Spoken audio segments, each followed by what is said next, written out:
Just pulling these girls off of a field we just finished grazing. I like what I'm seeing. Very minimal signs of foot traffic. I mean, they didn't trample it into the ground. And they picked up everything that was tall enough to get. Those leaves that are still way down there on the ground, you'd really have to force them to pick all that stuff up.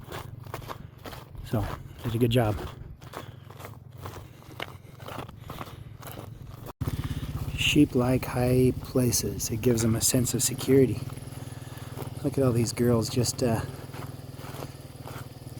what I'm looking for is their head coming up and that look of alertness, confidence when they're on top of the dike. It's funny to watch. The ones that, when they get up there, they kind of look around.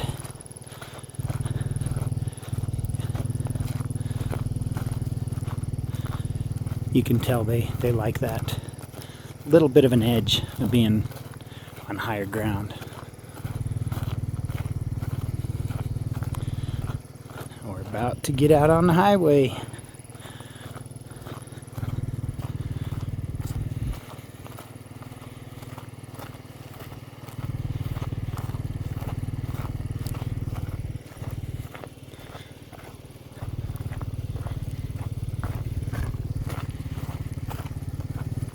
When these girls start rolling, I don't know if you can see on the camera, but the right side has a little more energy. They're starting to roll the whole front to the left, so if we can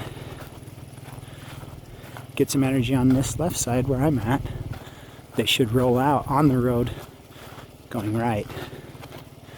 Looks like the front ones that know what they're doing. This is good.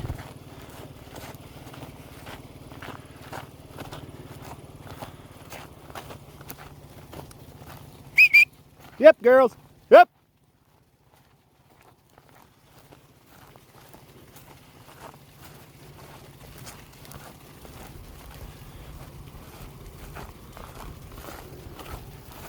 And they're off.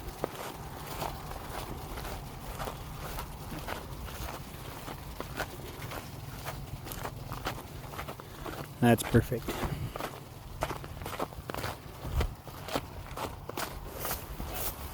Oh, that's a pretty steep ditch.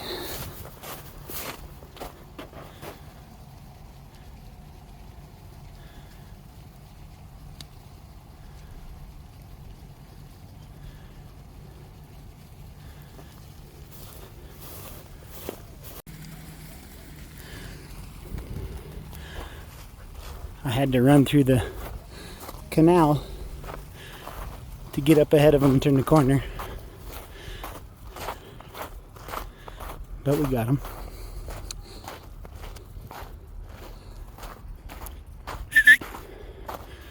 Now they're not sure they want to go. Yep.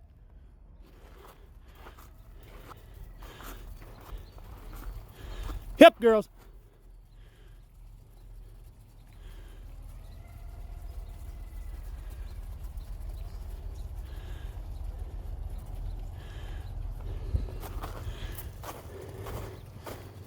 I don't know if I can walk across that culvert or not.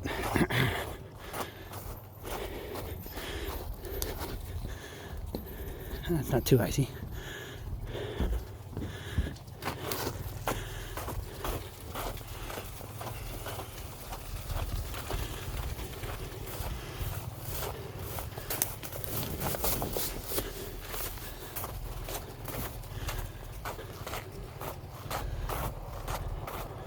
Susie, come.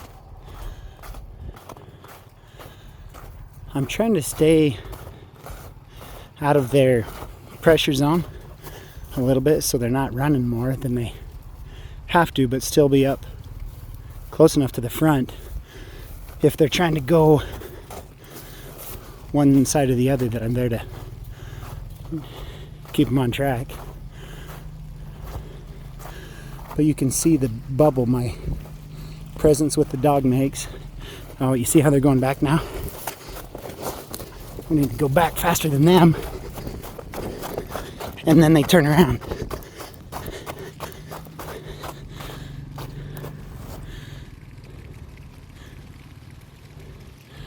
Perfect. Because they're feeling pressure from the puddle that's in the back and the puddle that's in the front pulling them. And if I'm up next to the front one, then there's too much up there to want to keep trying to go that way.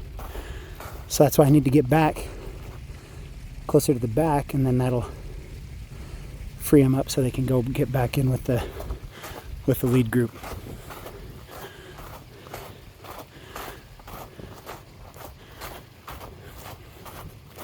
This video might just turn into how to move 1,200 sheep on public roads tutorial 101. I don't know.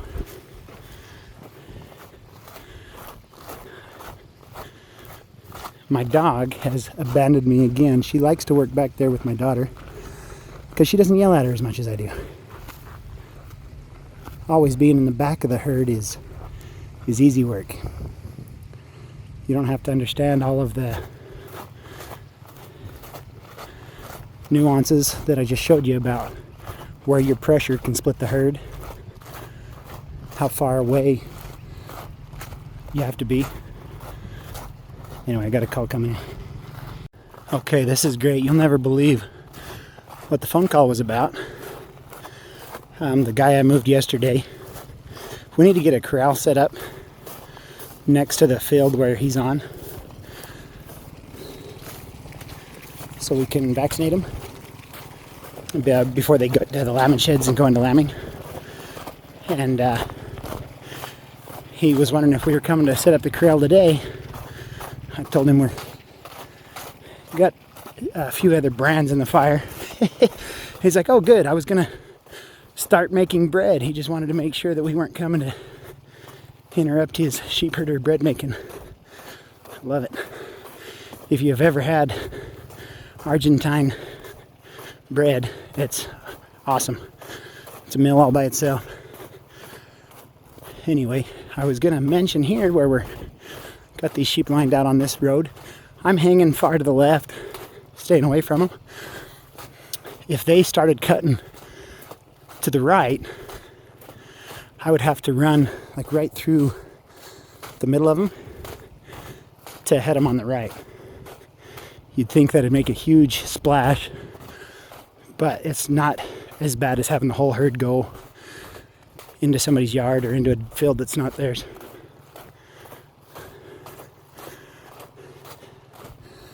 The herder's on a four-wheeler with the electric fence loaded and helping a lot on that side, but it's still a lot harder for him to cross terrain features like this ditch, and especially with all the posts and stuff on there, be bucking stuff off. We only had 1.5 miles to go today, and we'll see if these girls slow up any by the end of the trek. Oh, now I'm super incognito.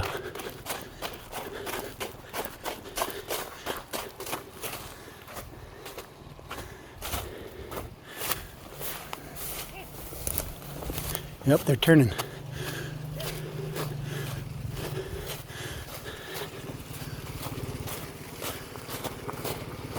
They're thinking about it anyway. There they go. So that cut we just made, both of us in there even made a bigger cut. Just interrupted the flow for a second.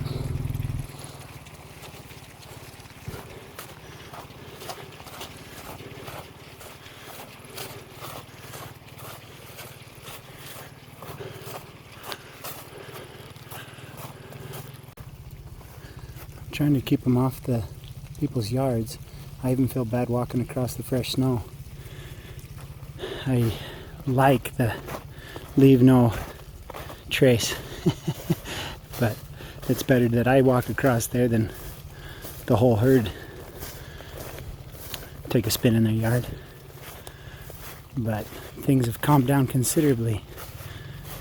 I finally decided that it's time to just walk down the road instead of having a horse race.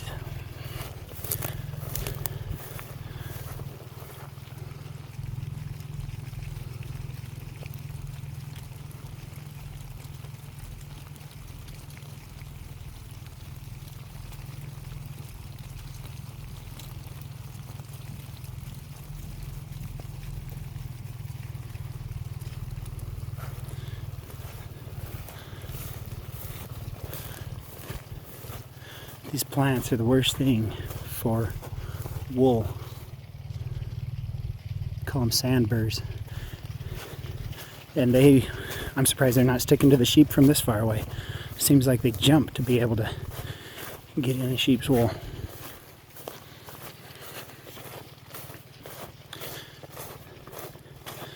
They're mostly found along the ditches where they get plenty of water.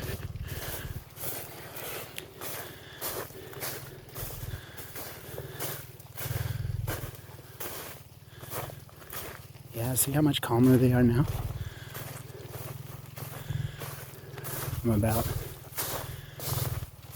10 feet away from them and they're just looking at me like, well, now what? I think we're pretty much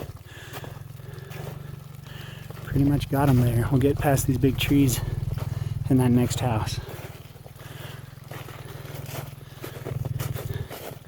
They can settle down for a full day of eating.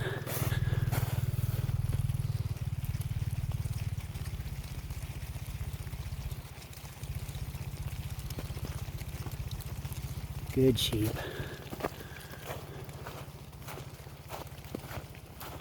Lazaro's got them on that side. All right, we're to the turnoff. And want to call these girls the Freedom Flock. 2 bald eagles just took off out of that big tree. I wonder if we can see them when we get around the corner. I saw them the other day hunting mice on the field.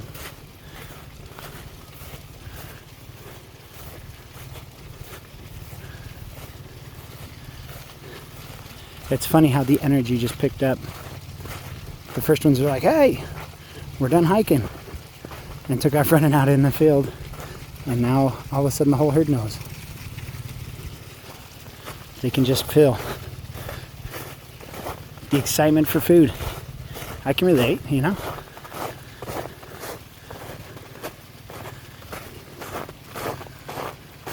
Oh, there's one of the bald eagles.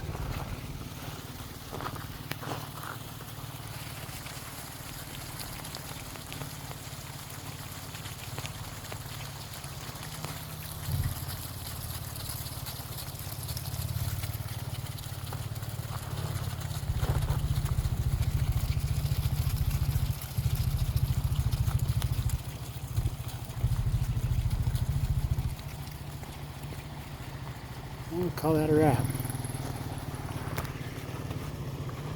Good work, kids. They were so good because they knew we had them outnumbered. I got the 7 oldest kids helping. Mom's at home with the baby. Perfect.